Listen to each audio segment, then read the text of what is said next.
धर्मानुरागी धर्म बंधुओं एवं बहनों, आप सभी के अंतर में विराजमान आपकी पवित्र आत्मा को मैं नमन करती हूँ। आप सभी के जीवन में बहुत सारी खुशियाँ आए, बहुत सारा प्रेम प्रकट हो, स्वास्थ्य लाभ बना रहे, यही दुआ और मंगल कामना करती हूँ।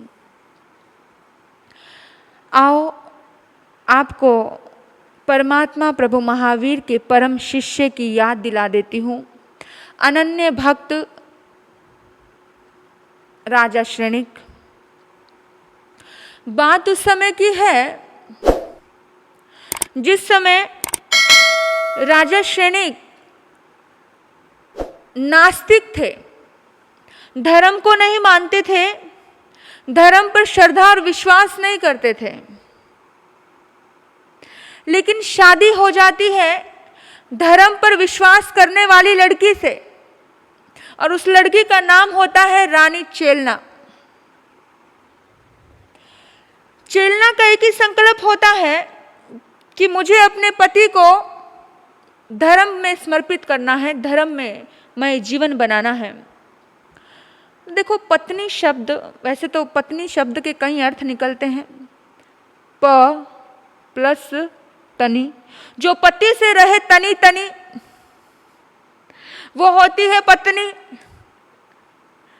लेकिन आजकल की पत्नियों जैसी पत्नी नहीं थी। पांचों उंगली एक जैसी नहीं होती, आज भी बहुत सारी अच्छी होंगी, ऐसा नहीं कह रही हूं मैं, लेकिन वो बहुत समर्पित थी।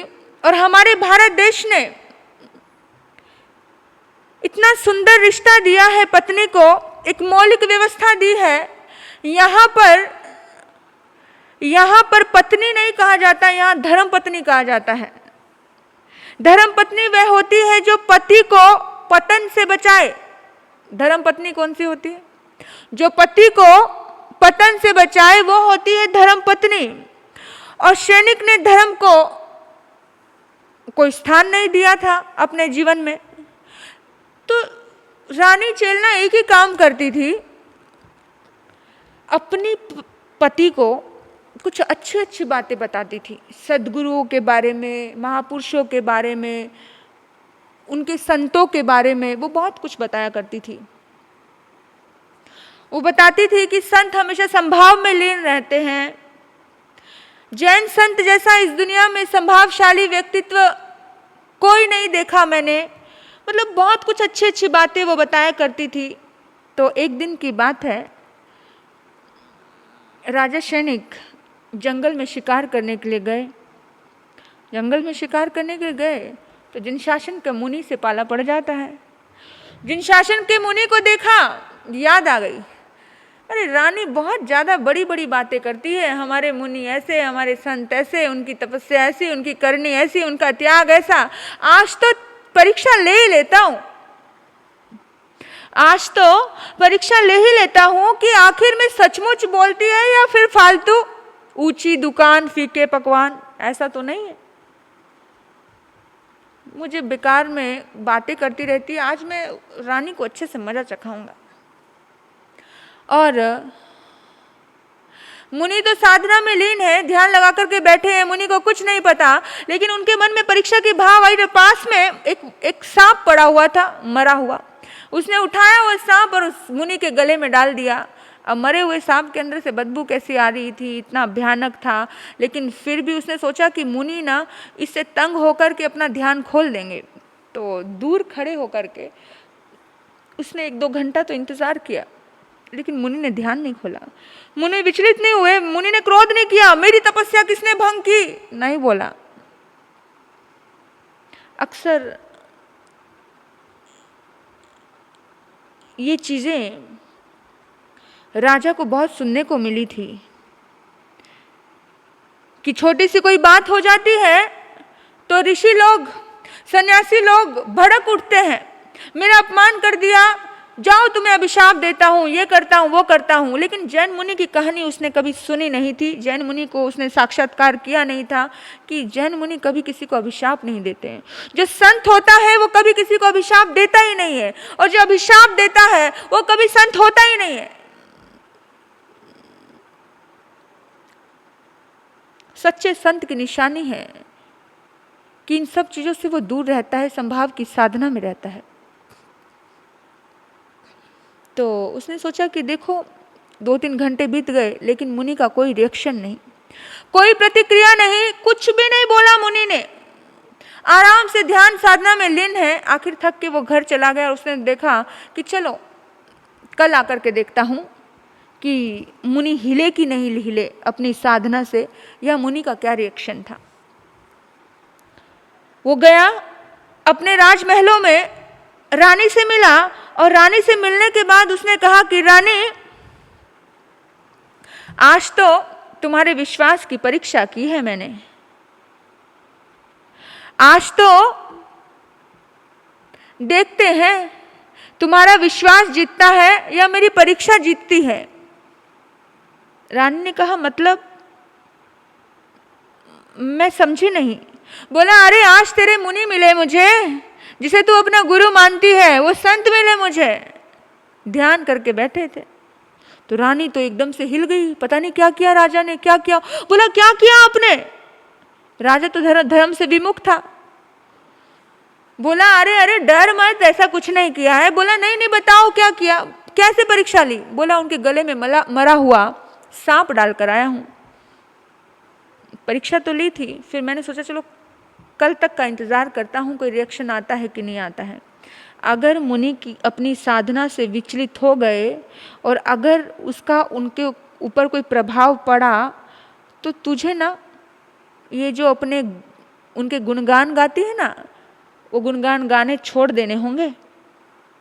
फालतू के व्रत नियम करके बैठी हुई है, ये सारे व्रत नियम छोड़ देने होंगे तुझे। ये सब चीजें, मैं परेशान हो जाता हूँ, कुछ भी करती रहती है उठपटांग। तो एकदम चेलना ने आंखें बंद की और चेलना ने कहा कि मेरे जिनशासन का जो मुनि है वो कभी भी विचलित नहीं होता अपनी साधना में, मेरे जो गुरु है वो विचलित नहीं होंगे अपनी साधना में, मुझे विश्वास है और मेरा विश्वास उन तक पहुंच रहा है। अगले दिन वो दोनों गए और जहाँ पर जिस मुनि पर उन्होंने सांप फेंका था वहाँ राजा उस दृश्य देख कर के हैरान हो जाता है। राजा सैनिक थरा जाता है, कांप जाता है, उसके पांव तले से जमीन खिसक जाती है। 2 दिन पहले जो गले में वो सांप डाल करके गया था, वो सांप के ऊपर हजारों चींटियां, और चींटियों ने मुनि के शरीर को लहूलुहान कर दिया, छिन छिन कर दिया। लेकिन मुनि तब भी ध्यानास्थ और प्रसन्न मुद्रा में बैठे। चेलना रानी की आंखों से आंसू आ गए। हे गुरुदेव, बहुत बड़ा अन्याय हो गया है गुरुदेव, मुझे माफ कर दो, मेरे पति ने बहुत गलत कर दिया। अब राजा सैनिक देखो, रोबोट तो था नहीं, था तो इंसान ही, था तो दिल ही, पसीज गया कहीं ना कहीं। अरे कितना खून, कितनी पीड़ा कि एक चींटी काट जाए ना, एक बुरी चींटी काट जाए तो कितनी देर तक हाथ ऐसे ऐसे मसलते रहते हो, हाय कुछ काट गया है, कुछ काट गया है। लेकिन हजारों चींटियां उसके शरीर पर, उस सांप के शरीर से होते हुए उनके पूरी बॉडी पर लिपट गई। बहुत रोती है और अनुनय विनय करती है। राजा भी अनुनय विनय करता है।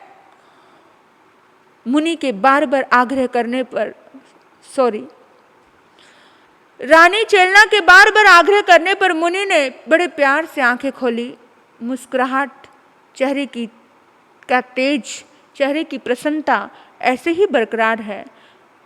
और उन्होंने आंख खोलते ही कहा, कल्याण हो, उद्धार हो।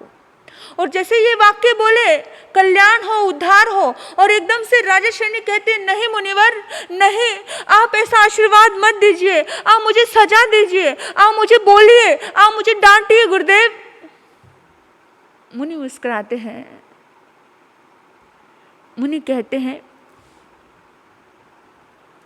उद्धार हो, उद्धार हो, कल्याण हो, कल्याण हो। आप अपना कल्याण करो, आप अपना उद्धार करो। हे राजन, अपना उद्धार करो। क्या आशीर्वाद दिया, आप अपना उद्धार करो। पर मुनि मुनि क्यों किसी को सजा देंगे, आशीर्वाद देंगे। और ऐसा आशीर्वाद दिया उन्होंने, राजा शरण्य को ऐसा वरदान दिया कि राजन अगले जन्म में तुम तीर्थंकर बनकर के पैदा हो।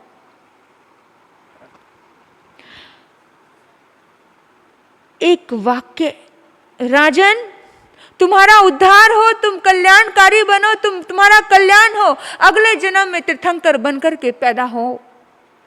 आप सोचिए मेरे बंधु, कुछ आशीर्वाद इतने फलते हैं, इतने फलते हैं।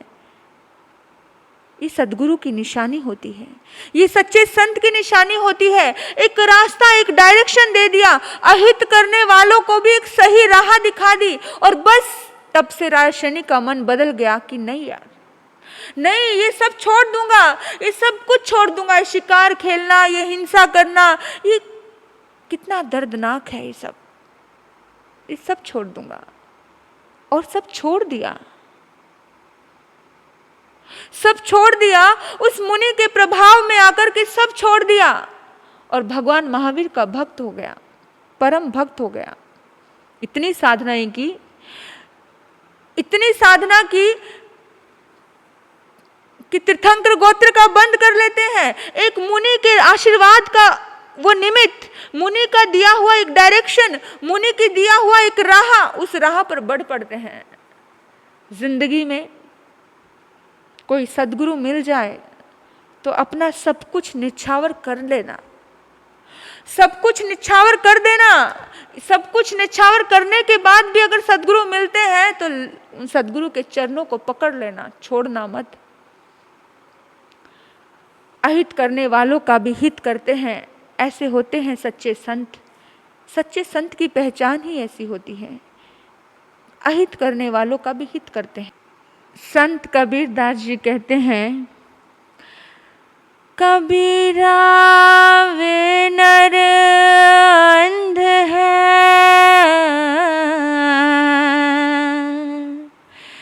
जो कहते गुरु और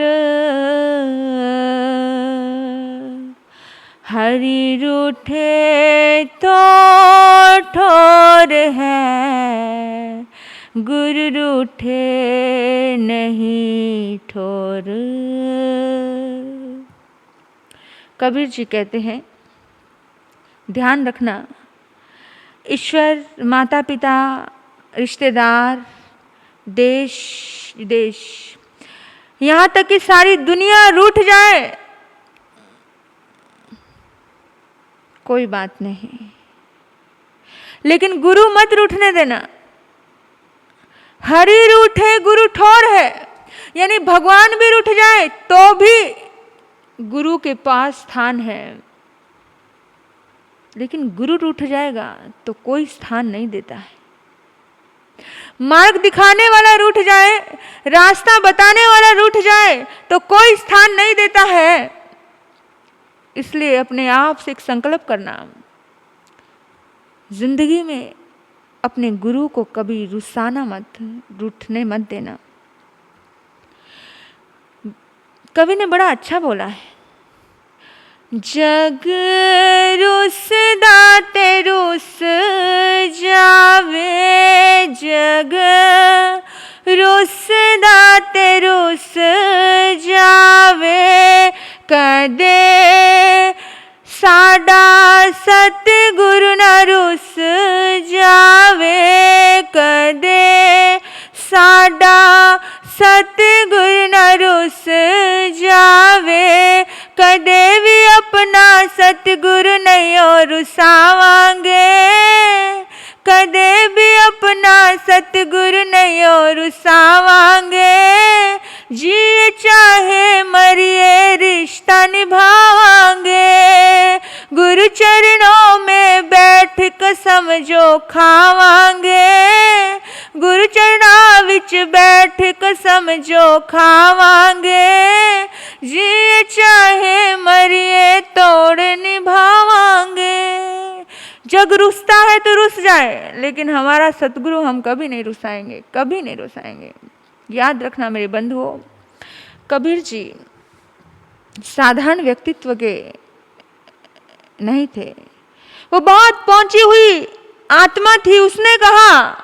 उन्होंने कहा कि जिस दिन गुरु रूठा उस दिन समझ लेना कि तुम्हारा भाग्य, तुम्हारा पुण्य, तुम्हारे सत्कर्म सब कुछ रूठ गए, सब कुछ पानी में बह गए। सदैव अपने जीवन में गुरु भक्ति से जुड़े रहना।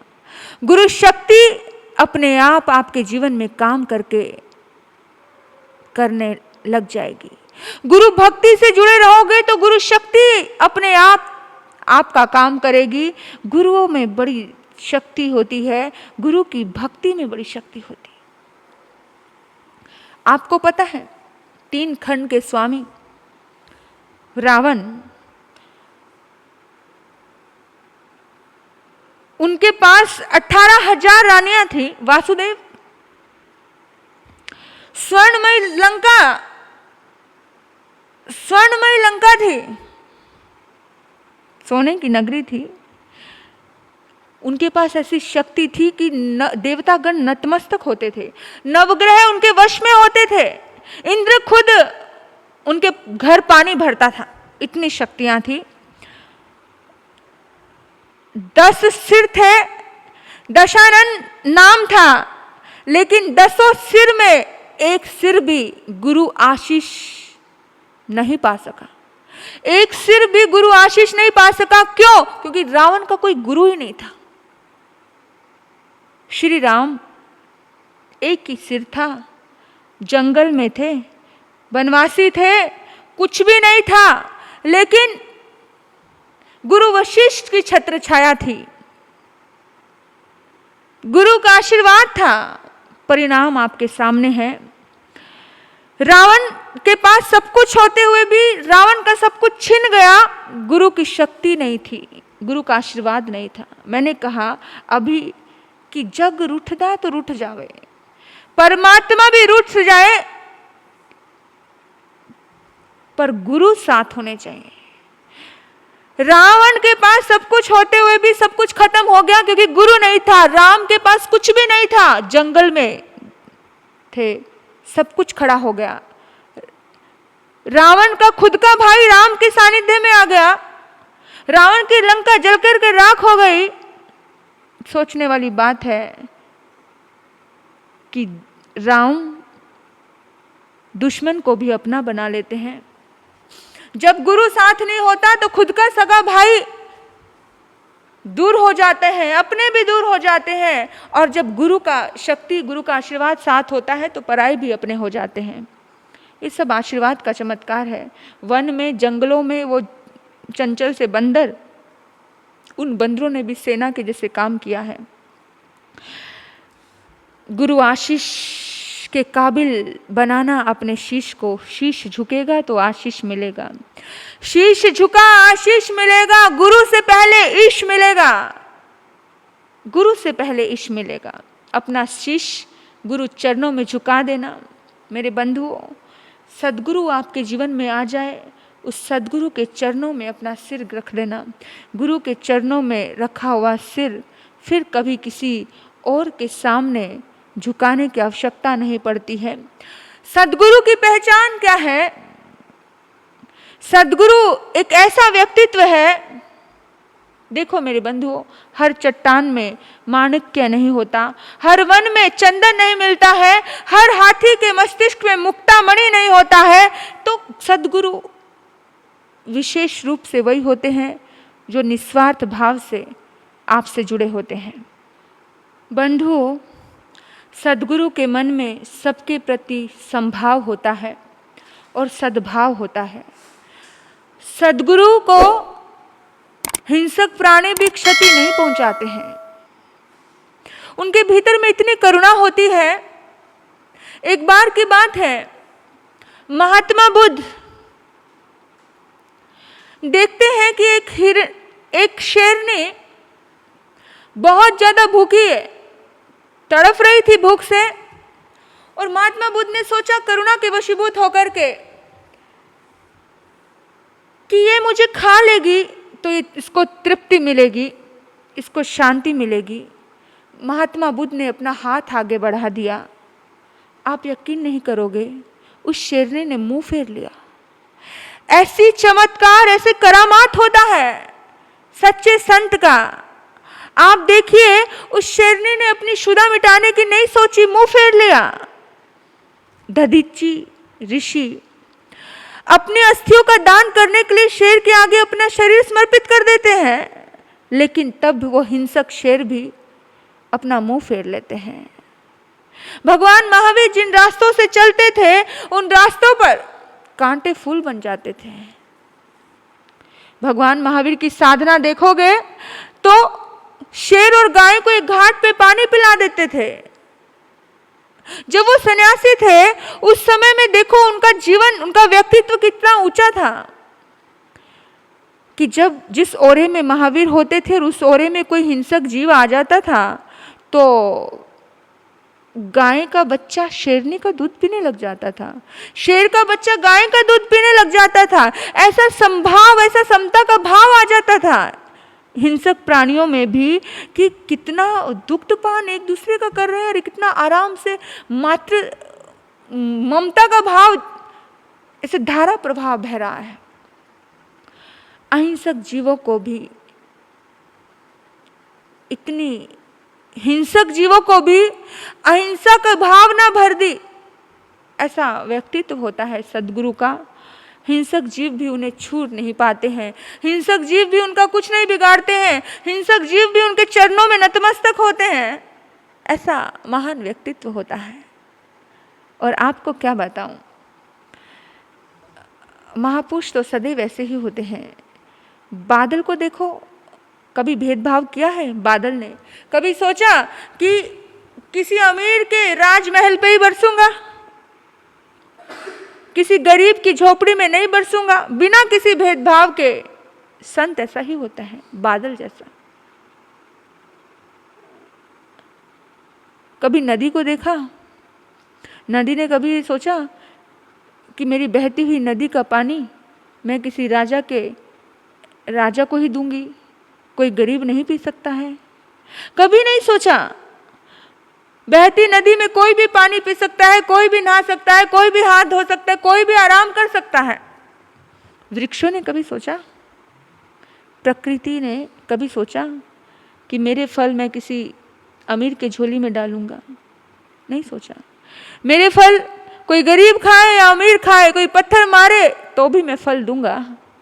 सोचने वाली बात है कि कभी भी किसी भी फील्ड में महापुरुष ऐसे ही होते हैं।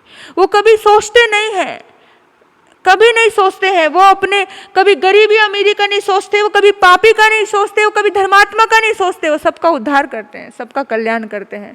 संत ऐसे ही होते हैं, सद्गुरु ऐसे ही होते हैं। फूल जैसे खुशबू लुटाता है बिना किसी भेदभाव के, ऐसे ही वो भी अपने जीवन में खुशबू लुटाते हैं।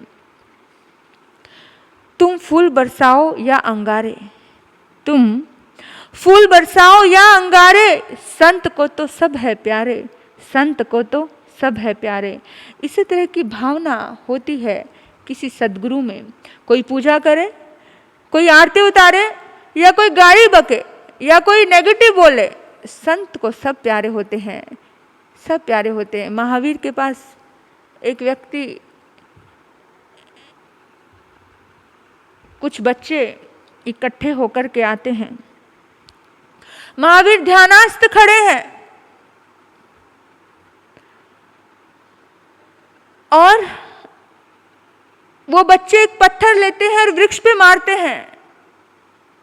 वो पत्थर महावीर के सिर पर लगता है और महावीर की आंखों में आंसू आ जाते हैं।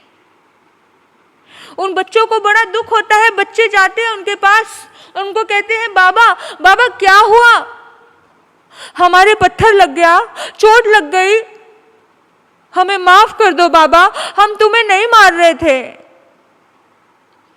भगवान ने कहा, नहीं बच्चों, तुमने मुझे पत्थर मारा, मैं इसलिए नहीं रो रहा हूं। मेरी आंखों में तो बस इसलिए आंसू आ गए कि एक पत्थर उठाया तुमने और एक वृक्ष को चोट दी, उसने फल दिए। लेकिन ये पत्थर जब मुझे लगा, मैं तुम्हें कुछ नहीं दे पा रहा हूँ, मुझे इसलिए दर्द हुआ। लेकिन बच्चों, प्रयास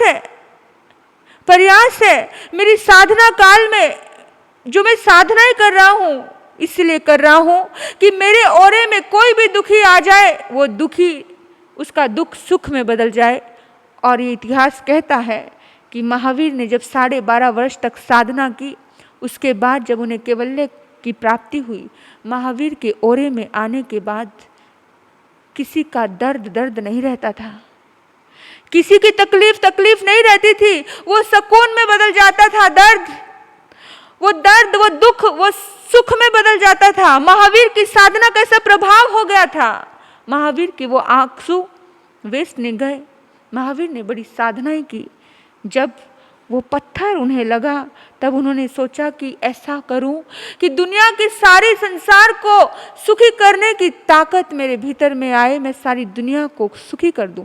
अपने सुख की कामना नहीं करता कोई सद्गुरु, सुख की कामना करता है तो संसार के सुख की कामना करता है, दुख से मुक्ति दिलाने की कामना करता है, दूसरों के लिए हमेशा सोचता है। हमेशा आपको बताऊं, जब आपका, मैं कहती हूँ जब कोई सद्गुरु मिल जाए तो पूरी तरह से समर्पित हो जाना, पूरी तरह से समर्पित हो जाना। गौशालक जैसे साक्षात महावीर को देखते हैं लेकिन समर्पित नहीं हो पाते, महावीर जैसे संत के सामने भी समर्पित नहीं हो पाते। बड़ा नुकसान हो जाता है ऐसी आत्माओं को। एकलव्य ने मिट्टी की प्रतिमा वाले द्रोण से बहुत कुछ पा लिया था। क्यों पाया था? समर्पण की वजह से। जो अर्जुन नहीं पा सका वो एकलव्य ने पा लिया था। सिर्फ समर्पण की वजह से एकलव्य का गुरु के प्रति जो समर्पण था, अंगूठा काट करके दे दिया। छोटी मोटी चीजें तो कौन सी बड़ी बात है, बाहर की संपदा, बाहर की संपत्ति तो बहुत छोटी चीज थी, तुच्छ चीज थी, अपना अंगूठा दे दिया। और कबीरदास जी ने तो इतने और आगे 2-4 कदम आगे बढ़कर बोला है, ये तन विष की बेलरी, गुरु अमृत की खान, शीश दिए जो गुरु मिले तो भी सस्ता जान। ये तन विष की बेलरी, गुरु अमृत की खान, शीश दिए जो गुरु मिले तो भी सस्ता जान। अरे भाई, अंगूठा तो बहुत छोटा हो गया, शीश दिए भी गुरु मिले तो भी सस्ता जानो भाई। कबीर जैसे संत अपने शीश को कटवाने के लिए भी तैयार रहते हैं। शीश कटाकर भी अगर सद्गुरु मिल जाते हैं तो सौदा महंगा नहीं है। उन्हें विश्वास है कि गुरु के प्रति समर्पण कितना जिंदगी में उद्धार और कल्याण कर देता है। वो भील जाति का एकलव्य, कौन उन्हें याद करता। आज बड़े बड़े संत महात्मा उनको याद करते हैं। क्यों याद करते हैं, क्यों नाम लेते हैं? समर्पण की वजह से।